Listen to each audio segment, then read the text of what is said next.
अब 1.4 करनी है नाइन्थ के पहले चैप्टर की मैट्रिक्स एंड डिटर्मिनेंट्स। इसमें जो क्वेश्चन नंबर 1 है उसने कहा हुआ है कि हमें जो गिवन मैट्रिसेस हैं वो कंफर्मेबल हैं मल्टीप्लिकेशन के लिए या नहीं। ठीक है, मल्टीप्लिकेशन के लिए मैं आपको बता देती हूँ। इसका एक ही होता है कि इसमें जो आपके पास दो मैट्रिक्स दी होती है, ठीक है, गिवन फॉर एग्जाम्पल ए है और बी है। अगर ए के जो कॉलम की तादाद है, ठीक है, यानी कि नंबर ऑफ कॉलम जो है वो अगर नंबर ऑफ बी के रो के इक्वल होंगे, ठीक है, कॉलम्स के और रोज के, तो फिर ये आपस में जो है ना कंफर्मेबल होंगी, फिर इनकी आपस में मल्टीप्लिकेशन हो सकती है। अगर हमें पहला जो पूरा पार्ट है इसमें सिर्फ 2-3 सवाल मैं बता देती हूँ आपको, ठीक है, बाकी आप खुद इसको देखिएगा। अगर पहला हम क्वेश्चन देखते हैं, आय दिया हुआ है हमें 1 -1 0 2 -2 और 3 है, ठीक है। अब ये कंफर्मेबल है या नहीं, इसमें आप देखें कि नंबर ऑफ द कॉलम्स अगर नंबर ऑफ द रोज की इक्वल आ जाती हैं तो फिर ये कंफर्मेबल होगी।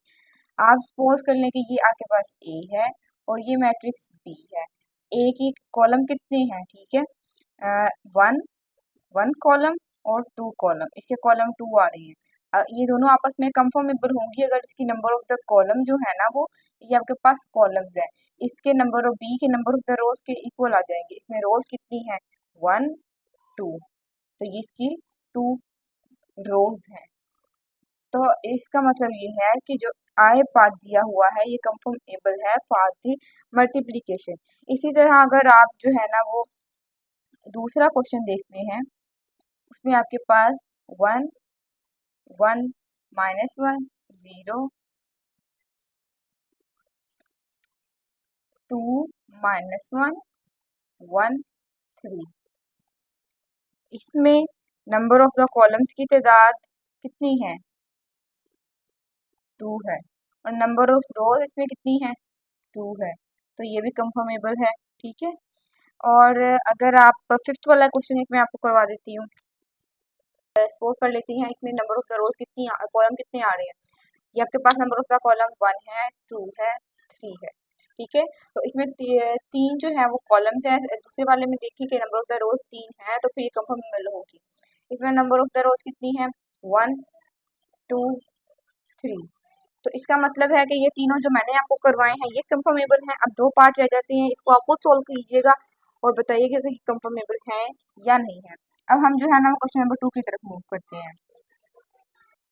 अगर आपको हमें जो क्वेश्चन नंबर 2 दिया हुआ है उसमें उसने एक मैट्रिक्स दी हुई है 3 0 -1 2 और एक बी दी हुई है 6 और 5, ठीक है, कॉलम में।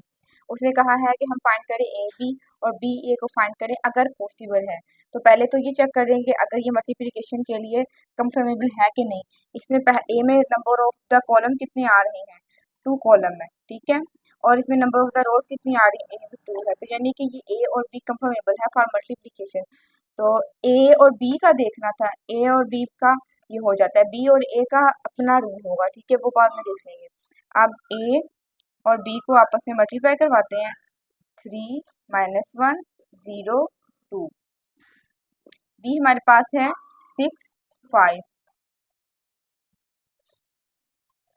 इसमें आपके पास क्या होगा मल्टीप्लिकेशन में कैसा होता है कि पहली रो पहले कॉलम से, फिर दूसरी रो रो जो होती है वो फिर इसी कॉलम के साथ होगी, ठीक है, यानी कि रो जो होती है वो कॉलम के साथ मल्टीप्लाई होती है। अब 3 6 18 होता है 6 और अब ये 0 5 है, ठीक है, इसमें प्लस का साइन दरमियान में आएगा, ये 0 हो जाएगा। फिर आपके पास क्या होगा, ये वाली होगी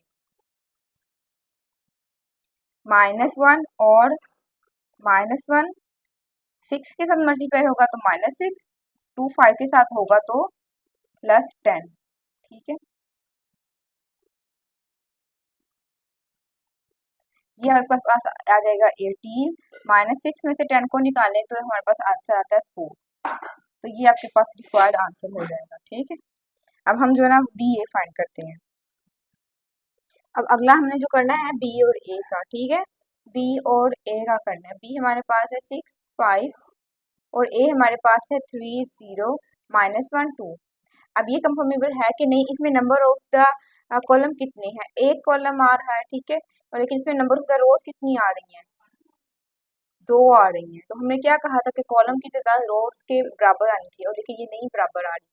तो इसका मतलब है कि ये जो है हमारे पास बी और ए जो है वो मल्टीप्लाई नहीं हो सकता, पॉसिबल ही नहीं है, क्योंकि नंबर ऑफ द कॉलम जो है वो बी के वो नंबर ऑफ द रोज के इक्वल नहीं आ रहे। ठीक है, अब अगला जो है ना वो क्वेश्चन हम